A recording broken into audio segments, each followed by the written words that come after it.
Take my word for it. I live there. Come to Florida. Get pre-approved right now with my guy Michael Kotze. Call him at 561-441-2730. He's got Choice Mortgage and a great real estate team. Get pre-approved right now. Michael Kotze, 561-441-2730. Buy in Florida right now. Don't wait. Save money on state taxes. Make your move today with Choice Mortgage. Trust me, Florida is waiting. This guy's so good, he did my commercials in Florida too. Mike Kotze, 561-441-2730. A ride. The More Money Show with Steve Moore on the Red Apple Podcast Network. We are back, folks. This is the More Money Show. Thank you so much for joining. All over the country, we have affiliates all the way from Los Angeles and San Francisco through Chicago and St. Louis and Kansas City, all the way down to Georgia and all the way up to Maine. So thank you so much for joining and making this show a success. I want to get right down to it. One of my dear friends and someone who I think is a hero in the education movement is Janine Yass. Janine and her husband, Jeff, are incredible philanthropists. And one of the things they've put so much of their money into is promoting the idea that every single parent in America, regardless of what their zip code is, regardless of what the color of their skin, should be able to send their child to the best possible school that they can. We've got to get rid of an education monopoly that is not working. Janine, you and Jeff have done so much for that. So first of all, thank you for what you guys do.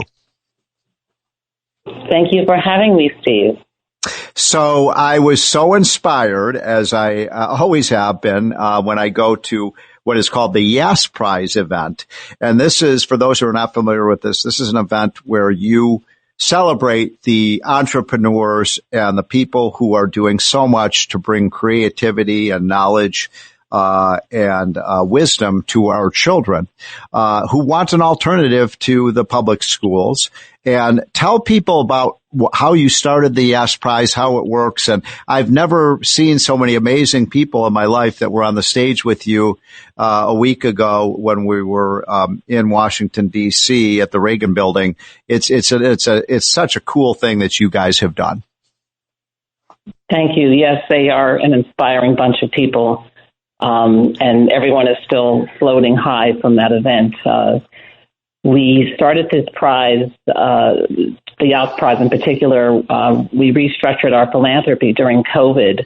When schools were shut down, we wanted to do something. We saw, the need for children to get back into schools. And we did see a lot of educators and entrepreneurs around the country were doing that.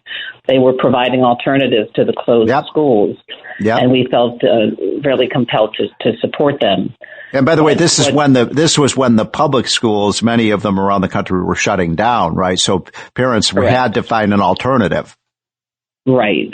Initially, the first year prize that we did was went to a science museum that was really focused on after-school care, but became a school for the parents that in Missouri that were first responders and nurses and people that had to go to work. They opened up their doors at 8 a.m. instead of 3 o'clock in the afternoon and actually became the school.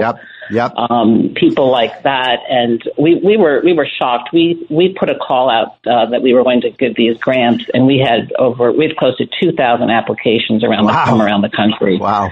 We had no idea that there were so many amazing innovators and entrepreneurs out there that really wanted to do this for kids, because what we saw, in a lot of the public schools, especially on the East Coast, were just closed doors, people getting, mimeographed paper packages out to the families and leaving it up to them. So since that time, we thought it was going to be a one-year prize, but what happened is we realized that once the schools did reopen, a lot of the families wanted to stay in these different alternative schools, and we gave out a lot of grants to organizations. One in Arizona, the Black Mothers Forum, that didn't want to send their kids back to the public schools.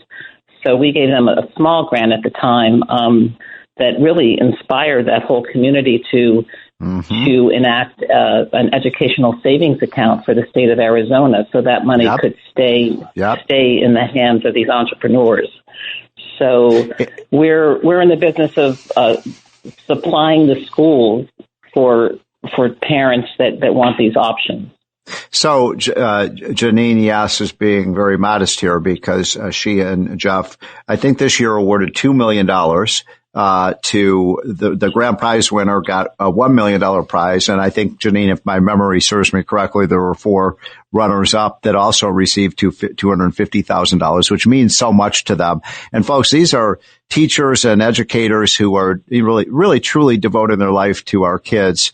They're not doing it for a paycheck. They're doing it because they care about, making sure that we are producing functional, adults who are going to be successful in their life. And it really, to see what, and by the way, you want to talk about, people from all races and all ethnicities. That room was filled with blacks and Hispanics and Asians and people from all the cities. It really was an amazing, uplifting, evening. Tell me about the people who won first prize this year. Looking for financial insights you can trust?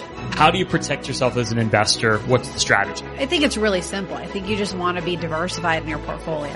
The Payne family brings real-world experience to every conversation. Well, I think that's the problem right now is, right, a lot of people that are close to retirement, they're taking so much risks. And if we do get a big sell-off, it could derail their retirement. Listen to the Pain Points of Wealth on the Red Apple Podcast Network. So this year, the grand prize went to Chesterton Schools Network.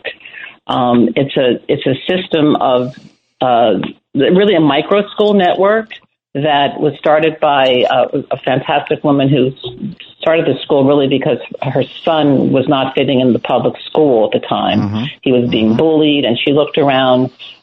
She connected with this philosophy a lot of educators know about, the Chesterton model. They do classical education.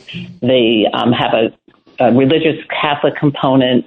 It's screen-free. They're very hands-on. They structure their schools. They're actually structured differently in each area that they expand in according to the needs of the families. Some could be brick and mortar. Some could be strictly micro schools. They have. They're currently serving about 2,500 students. And with our prize, they'll be able to increase that by another 1,000 students in 1 year. But get this, their goal, Steve, is to have over 1,000 schools from 70. Oh my God! Right now. So, and these would be schools, by the way, that would compete with the public schools, right? Oh yes.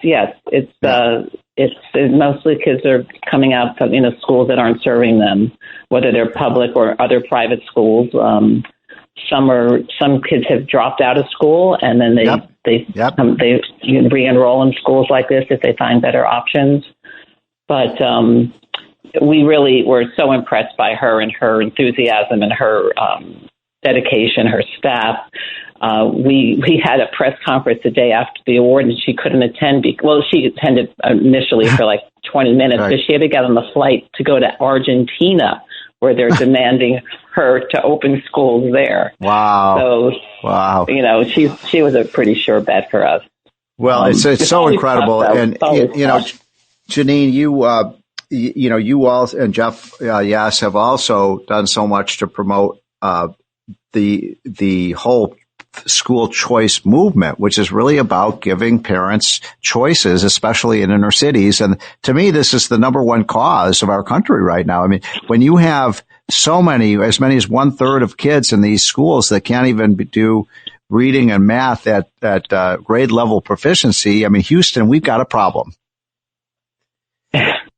One of our other finalists this year, a woman by the name of Mimosa that runs this organization called Schoolhouse, said, if we want to stop seeing what we see on the nightly news every night, we really have to start with schools. And she's also changing lives with her school program. Again, these are all different approaches to learning, but each one they all have waiting lists of kids trying to get in.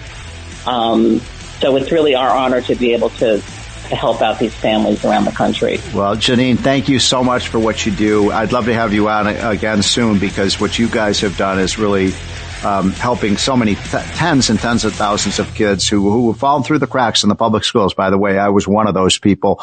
I didn't do too well in public schools. Thanks for listening to More Money with Steve Moore. You can hear More Money with Steve Moore Saturday afternoons at 1. If you like the podcast, share it with your friends and listen anytime at WABCRadio.com and download the WABC Radio app. Hit that subscribe button on all major podcast platforms. Plus, follow WABC on social on Instagram, TikTok, Facebook, and X. See you next time for a new episode so you never have to wonder. What the heck is going on here?